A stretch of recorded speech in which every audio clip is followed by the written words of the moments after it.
Hello, welcome back, Eddie Radosovich. George Stoya here from the closet known as the Soonerscoop.com YouTube studios. Good afternoon to you, George. I'm excited to be here, Eddie. Hey, it's another game week. Let's rock. There we go. I don't watch the mic this week. I don't want to have another incident like we had last week. Are you going to keep hands off? I'm just not going to touch it this week. I think that it's a little squeaky, so we need to get Kerry on the job back in the control room. He needs to come fix the mic. But no, I won't be touching it this week. We got to thank George. I don't know if I would be here today without George. Still be in Cincinnati. We got a plane held up for us on for Sunday you, not morning. for us. Well, it was the Scoop team. I was the ready. Scoop team. I left you behind. I have TSA pre. I had no issues. I'm a poor. I don't have it. We have shrapnel coming in from the door frame.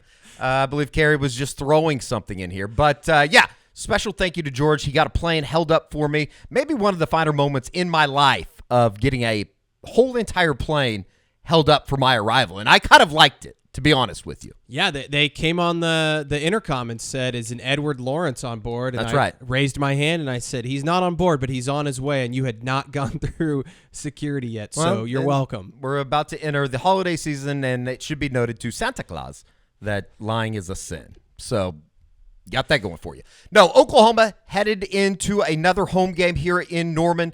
Oklahoma taking on Iowa State, or hosting Iowa State. Matt Campbell and the Cyclones bouncing back from an embarrassing loss on the road in Athens, Ohio, with a win over Oklahoma State, 34-27. Rocco Becht, a quarterback that, probably not a lot of people know about.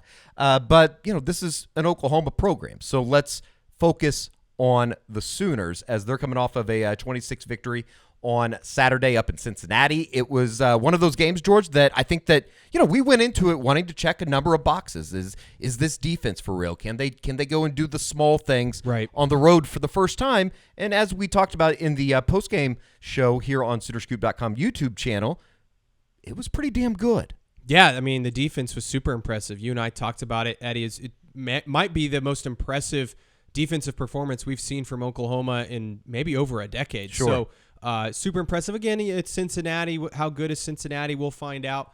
But to be able to do that in a road environment, a place that was very juiced up for their first Big 12 game, I thought was super impressive. You still have some concerns about the offense, though, right, Eddie? I mean, they were only able to score 20 points. They missed on a lot of big plays. I mean, we've said it. They were a couple plays here and there from really, busting that thing wide open. And they just weren't able to do that. You still have some concerns about the run game. We didn't see a Gavin Sawchuk or Javonte Barnes. I don't really know why. It's bewildering. I think that's the only thing that you can say now.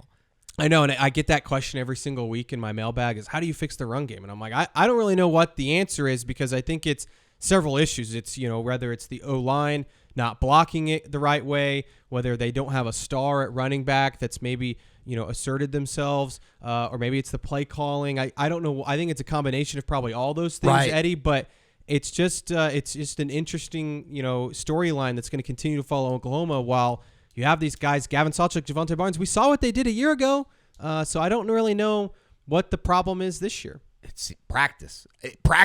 To quote the great Allen Iverson, it sounds like it's coming down to practice, and that was kind of the top subject, if you will, going into Brent Venables' press conference on Tuesday. He was asked, is it important for a running back to get into rhythm? I think it can be. I think it's hard to play 4 running backs in the course of a game, and then I think some of it is, I don't think it's, we run an RPO based offense. So you have several runs that, heck, the numbers might have been there, the precision might have been there, but we pulled it out because maybe the numbers were good outside as well. So, sometimes I think you want to be efficient, and we got to, as I said last night, my coach's show, we need to be a little more detailed. Guy here and there, it doesn't take but just one guy not doing his job or being not as detailed as we need to be, and everything can go to heck quickly. And Cincinnati was a really good front, and they had did some good things schematically, and they're really, it's a really good physical group of guys, and but we got to be a little more precise and detailed. And so again, DeMarco does a great job at evaluating those guys through the course of the week and who's practicing the best, and so that's how we make a lot of those decisions. So the sort of 2-on, 2-off system we've sort of seen the last few weeks. I don't know. Been sort of What was it last year? Well, I think it's Eric Gary had established himself. So we'd love for somebody to establish themselves. That hasn't happened yet. I think it would have been really funny if Brent, as there was another reporter that tried to interject into that little back and forth. Yeah. If he would have just looked at him and said, "Shut up," I think that would have been funny. I would have found that to be humorous in the back.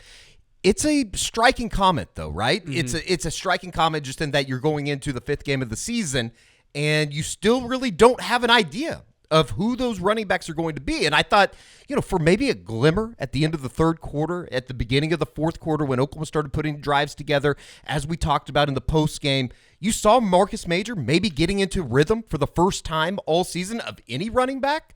But it's a big question mark right now in terms of what Oklahoma's doing in the ground game.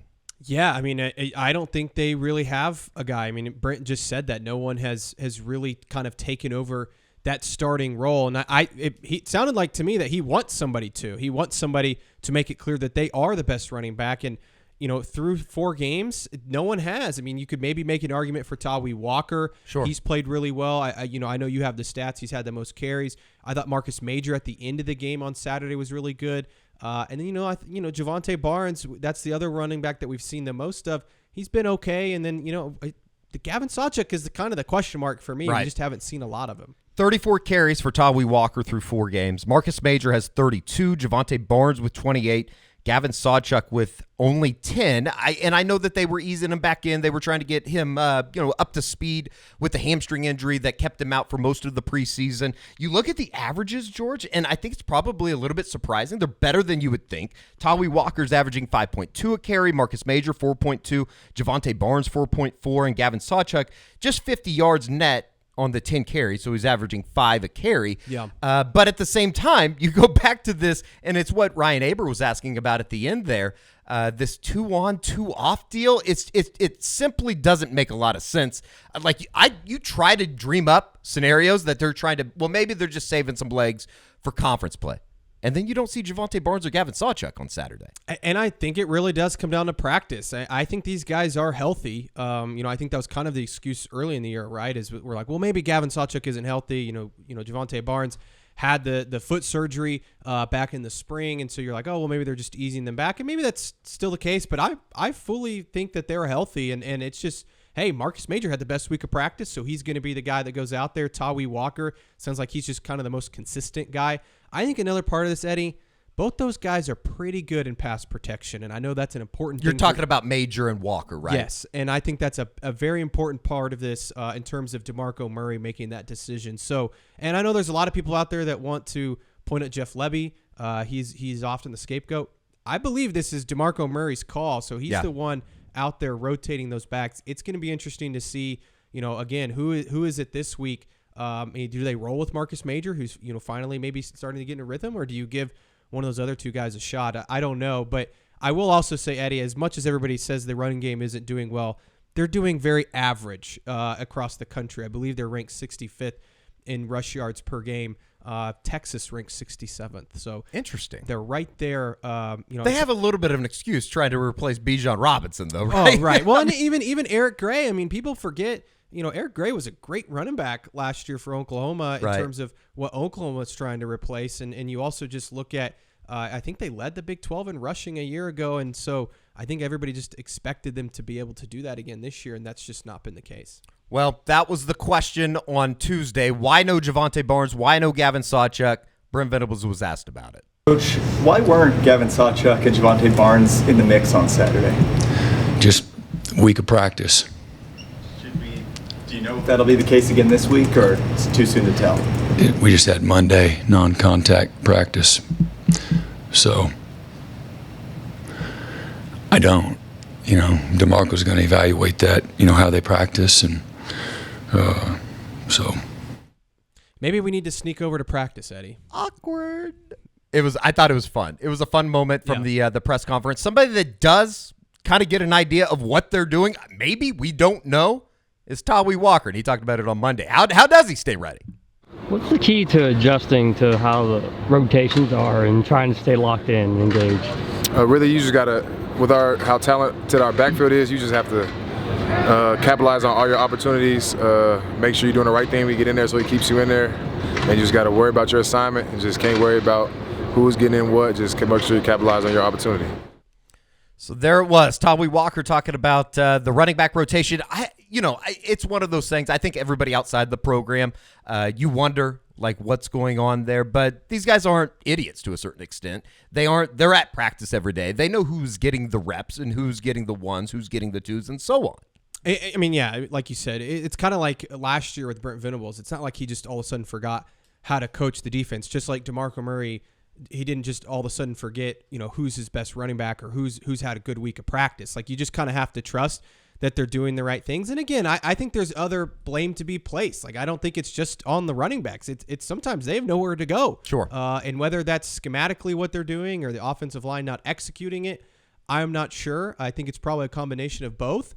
But I do think it was a welcoming sign that on that one drive against Cincinnati, the 75-yard drive, that they were able to put it together. They were able to run the ball when they needed to and when they wanted to. And so if they can just build off that and just get better this week before they head down to Dallas, I think you can have a little bit more optimism about it. And I think that's the frustrating thing, is that there are points within a game where they put together terrific, back-to-back plays or rushes, and then it just goes away. And I think that is one of the more frustrating things, and especially when you talk about an offensive line that everybody thought was going to be very good, and they've been pretty average for the most part.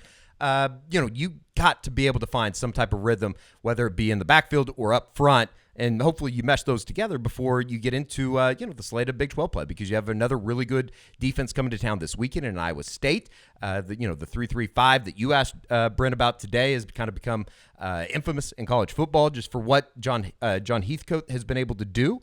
And I think that they're going to want to be able to run the ball yet again this weekend, right? Yeah, no, I mean, that's Iowa State is asking you to run the ball at them. Yeah, well, and Iowa State, they're just going to be really solid defensively. They're a group that is going to be really well coached, like you mentioned. Matt Campbell's going to have them. I think they've been one of the best, statistically the best defense in the conference the last few years. So while Iowa State as a team is not great, they're going to be a tough defense to go up to, especially in the sense of running the football. You're right; they're going to be very physical at the line of scrimmage. Great linebacker play coming up, making plays. So again, going to be interesting. Another week that you want to get it right before you go down and face Texas. A team that is playing pretty damn good defense is Oklahoma, and I think that it seems like every week you're just kind of waiting almost for the shoe to drop and for something bad to happen on that side of the football. You get Deshaun McCullough back this week. It was another really, really good performance, though, for Oklahoma defensively, holding Cincinnati to under 7 points. That was the first time that had happened since 2020 in the national semifinal game. And I think it was like the first time in like 10 years or something that they hadn't scored over 7 at home. A very strong performance defensively. As you said, maybe one of the better ones that we've seen in a decade around here. I mean, I still there is a part of me that still goes, this is what people have been wanting for the longest of time, and the generic Oklahoma fan, I think, gets it, but there is a segment that still bitches and complains about the offense when maybe it's just a different style. Would Oklahoma fans be more apt to be happy if you were winning games 52-35 and still being able to bitch about the defense, George? Well, I think it's just something you have to wrap your head around, that this is going to be the new way that Oklahoma is going to win football games, at least this year, right? Sure. And I still believe in the offense that they can go, they're capable of scoring points. I mean, they left a lot out there in Cincinnati, but if the defense plays like this, then you don't need that offense that has to score 50 points a game. Now, some of that depends on the opponent, but the thing that's impressed me most about this defensive group is fundamentally they've been really solid. They're not missing tackles. They're getting to the ball. They're in the right places to make plays. I mean, you look at the turnover numbers this year. I think they have 10 compared to 5 through 4 games last year. They're making. I mean, Key Lawrence is making plays on the ball. Billy Bowman. The guys are in the right places at the right time, and that's was somewhat the issue last year. There was just a lot of busted plays, guys not being in the right spots, or if they were, not making those plays. And so That's been the biggest improvement to me. And they're also playing a lot of guys. I mean, they played 30 guys in a really tight game at Cincinnati. I mean, that tells you the type of depth that they think they have. You know, it's wild, too. Of the 30 guys, 26 names in Oklahoma's box score, which means 26 guys contributed in some manner, that whether that be an assist on a tackle, whether that be a solo tackle, whether that be a quarterback hurry, a sack, a tackle for loss. It's just kind of amazing that it's not just the rolling out the number of guys. It's that many guys are actually contributing right now. And it's a combination of whether it's, Danny Stutzman and Key Lawrence, two guys that are back in the program from a year ago, or it's new guys, right? I mean, a PJ Atabare, who sounds like his playing time's only going to increase. You bring in a Rondell Bothroyd, who kind of flashed for the first time this season on Saturday. So it's this mesh of older guys that have stuck with it, and these new guys that they've brought in that, Brent talked a lot about on Tuesday, that have really bought in right away, that has kind of turned this thing around. And that's why they feel so good about the improvement they've had over the last, 20 some months since Brent took this thing over. Oklahoma has allowed just 34 points through 4 games. That is the least amount of points an Oklahoma defense has allowed through the first 4 games of a season in over 30 years, just to give you a little bit of perspective. So now the question is what's next? What's next for this Oklahoma defense that it feels like they're getting back to a level, a championship level, if you will? Brent Venables was asked what he wants to see. How do you get an elite defense? Here's Brent. Again, we got a long ways to go. I mean, we're,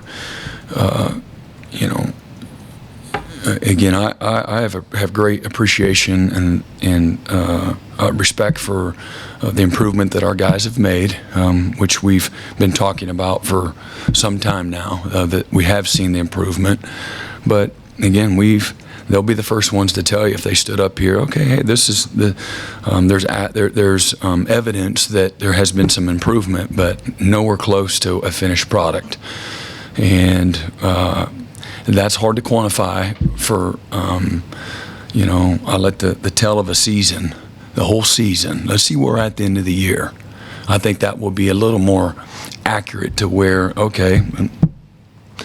hopefully at the end of the year we've continued to make strides and improved individually and collectively.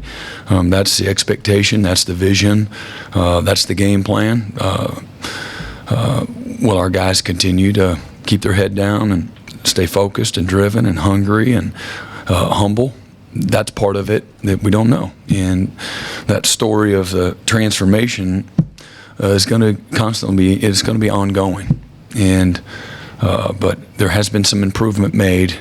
To what degree, I don't know, but it's good and can be a lot better, and that's in every way.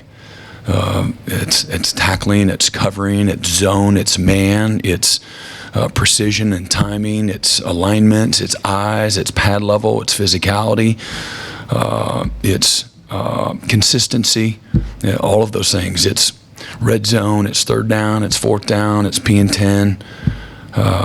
We had several mistakes. And I don't want to sit here and make it a negative thing and be, he's just going to say that. That's not how I am. But I know what my trained eyes tell me too. But it doesn't matter if I feel this way and the players feel something totally different. But I'll be the first one to affirm them, celebrate the small successes that we've had. They deserve that. They've worked incredibly hard. Our coaches have, the players have, but big picture, we've accomplished nothing but getting better, and that should happen. This is a developmental game. The more you play, the better you should get, and so don't want to downplay it. But man, we're gonna have a lot stiffer tests along the way, and again, I got long-term vision of what we need to do to have an elite, consistent defense, and we got work to do, but we are certainly moving in the right direction. All right, George, this is what Oklahoma's done through 4 games nationally. Defensive rankings, they rank top 15 in at least 6 categories. Passing efficiency, they rank 13th. Third down defense, they rank 11th, which, I mean, people should be literally jumping for joy after 4, 5, 6, 7 seasons of literally not being able to ever get off the field. They just never got off the field. Even when they were in third and long, it seemed like teams were able to convert. They are 11th in tackles for loss right now, averaging 8.2 a game. 8th in turnovers. As you said, they've forced 10 turnovers so far this season. And then they rank second in interceptions as well as scoring defense, while ranking 32nd in total defense, 26th in rush defense, under 100 yards a game, which, again, I don't think that it's almost a little bit, and I'm not comparing the two, but it's almost a little bit like Oklahoma fans and how they thought offensively during, that other guy's days. Just as far as what they were doing historically, it was unbelievable. It was unprecedented to a certain extent. They're not there yet, but these defensive numbers through 4 games, and remember back when we were talking about in week 2 and week 3 what this team was doing against the UTEPs and the Kent States of the world, to see that jump, it's drastic. Yeah, it is. I think that you look at it, it's a defense that you can win a Big 12 title with. Can you win a national championship? I don't know. Maybe. Probably not with this group, but you're trending in the right direction, right? I mean, this is the best defense Oklahoma's had. I don't know, Eddie, since it's been a long time. 12 maybe. 20, Truly, I mean, it's been some time. So we're working. That's what 11 years ago. Yeah, I mean, you're working over a decade now. Yeah, of football that has been held back because of a defense. Yeah, exactly. And so I think that, and you can win either way, but I think that you see, and there's the stats there on the screen that Eddie just read off. But if you can keep this consistently, and we'll see if these numbers can stay. But if you can keep some of these, especially scoring defense, some of those big ones, red zone, third down, I think is massive. That's where you really want to see it. But if you can keep those consistently around those spots and those rankings, you're going to have a really good football team that's going to win a lot of football games. And you look around the Big 12 too.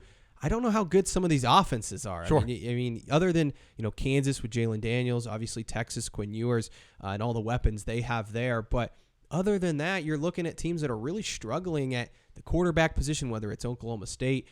You've got guys banged up for UCF, Kansas State. So you look around the league and you're like, man, if OU can play that type of defense, they're gonna be a really, really tough team to beat. And I still, again, I said earlier, I still believe the offense is pretty darn good.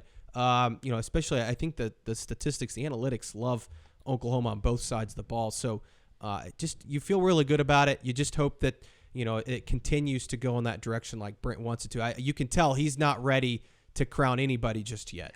He isn't, but I do think that there is a sense of pride in what they've been able to put together here through the first 4 games. I think because how far this thing has come, how bad they were a year ago, and with a number of the same guys out on the field, it's different. And I think that, Danny Sussman, you've seen the development there. We talked to Kobe McKenzie yesterday, just the linebacker core as a whole. Some of the guys that they went out and got in the transfer portal. Rondell Bothroyd's been really good. Trace Ford has flashed at times.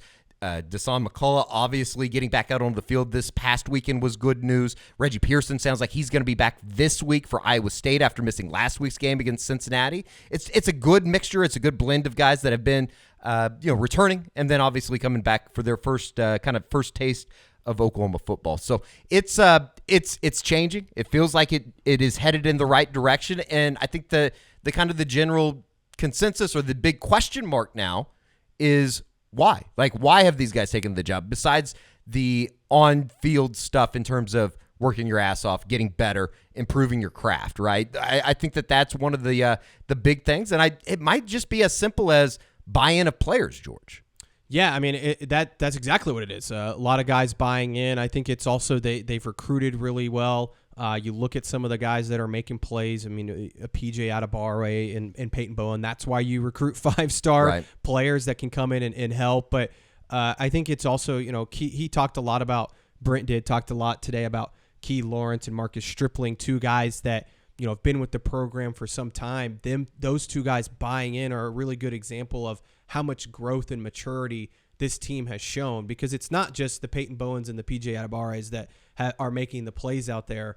It's guys that, decided to stick around when Brent showed up, and guys that, after a really tough year last year, decided to work in the offseason and really put in the effort to get better. And so I think that that's why you're seeing this kind of a jump is you really are kind of seeing that culture shift kind of unfold in front of our own eyes. And it's last year is hard to see, right, at times because it didn't result in wins, whereas this year through 4 games, it is resulting in wins. And again, we'll see what the rest of the season holds, but you definitely have to feel good about, again, the direction that it's headed.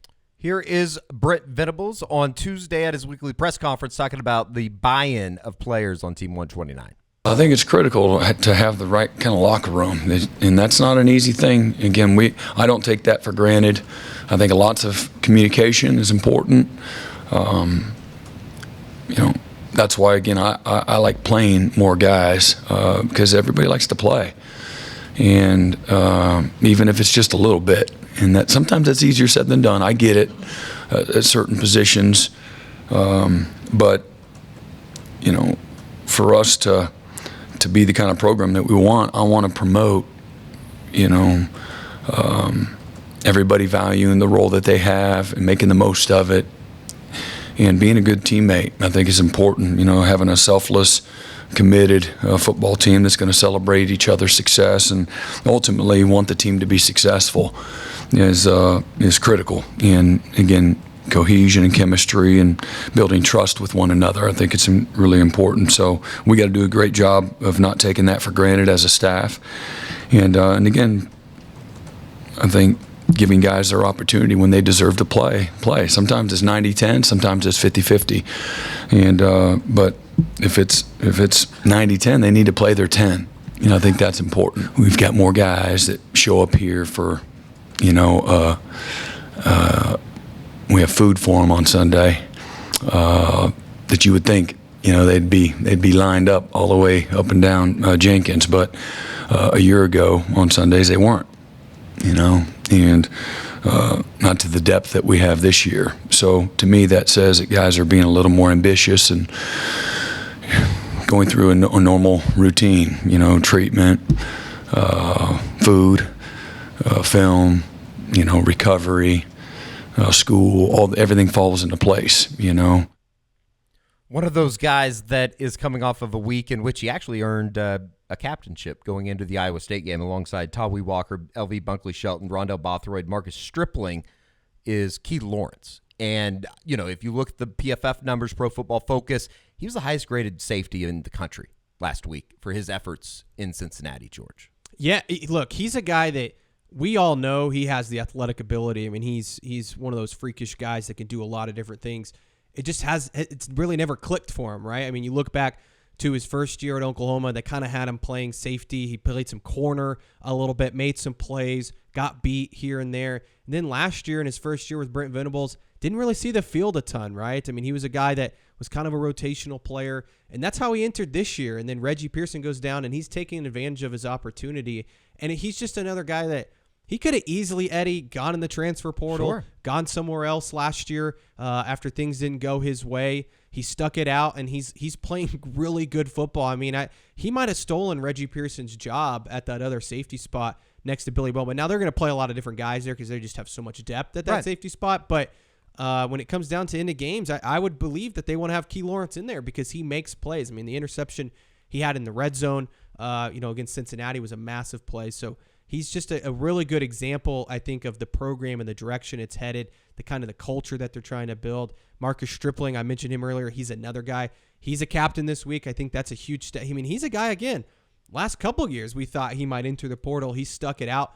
He played, I think, the third most snaps of any defensive end this last week at Cincinnati. I mean, he's playing an important role. So to see him out there and making plays too is a great sign. And again, they're just two guys that have really stuck it out through thick and thin with Brent. And it's somebody that, I think Brent, he almost glowed about it, talking about just their development, talking about the, sticking with it, coming back when you probably had other options. You could have gone to another school and gotten onto the field more quickly.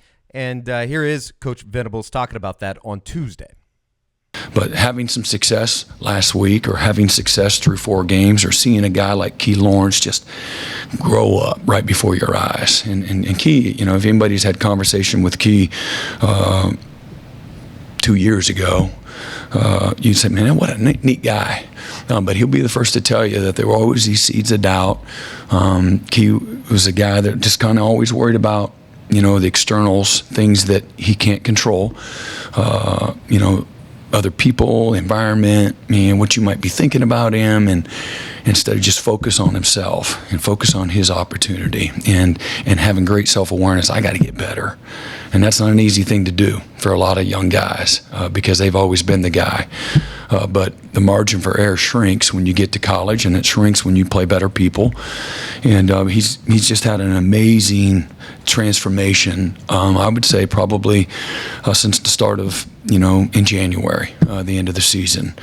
And I'm really, really proud of him. But it's also it's another reminder for all of us that fourth year, that fifth year, that 6-year player, usually they have their best years of football on the back end, not on the front end. And every once in a while, a guy like an Adrian Peterson or a Sam Bradford after a redshirt year will just play at an amazing level. Those are unicorns. And but most people, most competitors, most players aren't like that. There's a developmental process, and it's mind, body, and spirit. Their body looks like this, but internally they're not quite there for whatever reason. And so for me, for coaches, that's a really cool, and I love to promote that. I love saying, Key, man, I'm super proud of you and, all the growth that's taken place, and you're a leader now. It ain't just about you. You're a leader now. Guys look up to you. And you're a great example. And look, you started focusing on your teammates' success, having humility, showing up every day with the right mindset, and look how much improvement has taken place. Teammates see that. Certainly he does. That's cool for me. I love that, and I love to promote that. Marcus Stripling the last couple of weeks has created more opportunity for himself, and he'd be the first to tell you, man, he was frustrated at times, like a lot of young guys when they're not having the results that they would like, or maybe don't feel like they're being recognized, or they don't have the opportunity. A lot of times it takes you just look yourself in the mirror. Starts with the man in the mirror first, and having great awareness of what can you do to make this situation better, and then show up with a fanatical sense of desperation to do your job, do it well, and quit worrying about somebody patting you on the back. Obviously positive news. And, George, I think that this is something that we're going to talk about more as we get into the rest of Iowa State week, just in terms of leadership, just in terms of some guys that have been around the program for a while, because everybody knows what's coming next week. And, with the expectation that both of those teams should be 5-0 heading into the Cotton Bowl, a possible appearance from game day next weekend down at the State Fair of Texas, it's truly important that you take care of business first on Saturday before you start the festivities and the celebration that is OU Texas week. It goes back to, how does this team take the next step, right? And I think that taking care of business against these teams that they should honestly beat pretty handily is that next step, right? I mean, we saw a lot, in the Lincoln Riley era where they didn't take care of teams that they should have, right? And this Iowa State team in 2017 is a great example, right? Even 2019. How about 2019? It has to, comes down to 42-41. It comes down to a 2-point conversion, I think, at the end that they go for. That I think, was it Parnell Motley that had the game-sealing interception? So yeah, exactly, or Kansas or whoever it was in the past. There was times that this Oklahoma team would slip up against teams that they shouldn't. And I think that's what the mindset has to be this week. And again, when you have so many different guys stepping up, so many guys that are bought in, I mean, there's nobody even talking about Texas, which, they're not going to. But, it just seems like they're very focused on the what's in front of them instead of, down the road 2 games or whatever it may be. I think that this group feels pretty zeroed in, especially Brent. We would go over the Texas roster, and we could quiz you. I think you'd do better than some of our friends down south. I don't know. Maybe. Well, maybe we'll have to do that. We might have to. Next week we should do that. Ian Boyd's going to be after our ass. We should have him on. I think that would be quite the show. It'd probably be our most viewed show other than the Lincoln Riley burglar show. I have a funny comment, but I don't think I should say it. Please don't. But that would be Ian, fun. If you're watching this, which I know he watches all OU content, because the guy's a crazy person. you're more than welcome on our show. I think it'd be awesome. Maybe we'll get Grimlock too. That would be interesting. That would be interesting. We might have a better chance of getting Ryan Walters, the Oklahoma State superintendent, on, but we'll see. We'll see. That should do it, though. Oklahoma welcoming Iowa State to Norman on Saturday, 6 o'clock start. I'm excited to see what the Palace is like on a Saturday evening. The weather should be really nice. It should be great. And, people should be excited about this Oklahoma team. Again, who have they really played? It's tough to tell how good the opponents are that they've played, but they've played really well through 4 games, especially defensively. You can see Brent's vision unfolding, and I would assume fans are going to be pretty fired up to be there and also kind of send them off to Dallas. Real quick before we get out of here, just a little bit of injury stuff. I know that Jaron Canick, he traveled back with the team on Saturday. That was something that you kind of clarified before we got out of Cincinnati. He did practice on Monday, as well as R. Mason Thomas, as well as Reggie Pearson, as well as Savion Byrd, who was held out with a concussion last week, which is, you go back to the running stuff, the rush running game stuff that we talked about at the front.